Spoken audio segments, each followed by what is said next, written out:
If Republicans make it to the White House, be careful what name goes on your child's birth certificate because there will be no more nicknames for students. I'd like you all to meet Harvey Kathleen. If you are new here, I read the 920-page PDF that is Project 2025 and am now making a series of ridiculously terrifying things I found. If you have no idea what Project 2025 is or who the Heritage Foundation is, go watch my video in this series for a breakdown. The secret of freedom lies in educating people, whereas the secret of tyranny is in keeping them ignorant. And that is the key theme in Republicans' Project 2025. That sounds not great. Project 2025 is filled with so many fun ideas, like eliminating the Department of Education, privatizing all schools, and funding faith-based institutions.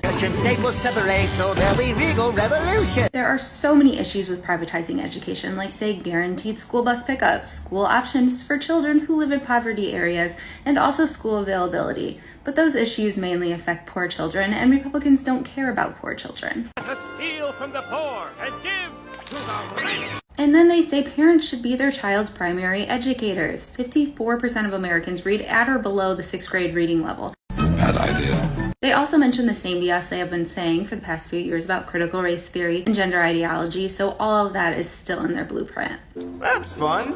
They are very serious about wanting Americans to be as uneducated as possible. They talk a lot about defunding colleges and make it very apparent they do not want people to attend college because it's too woke. But they are going so far as to propose only workers who didn't attend college will get raises. Oh, yeah, makes sense. And besides an entire section about reducing and making food and nutrition programs harder to access, they want to remove free school lunches because of the fraud that was happening with feeding children who can afford to pay for school lunches. Horror.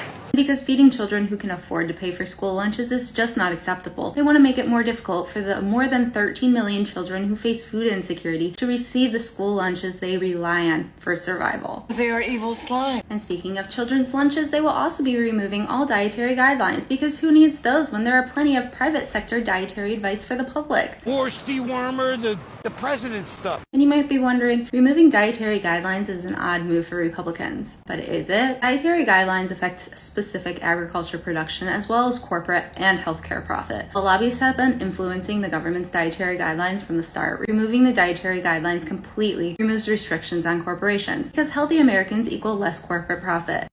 We're rich. Stay tuned for part 3 where we take a look at what Project 2025 says about immigration.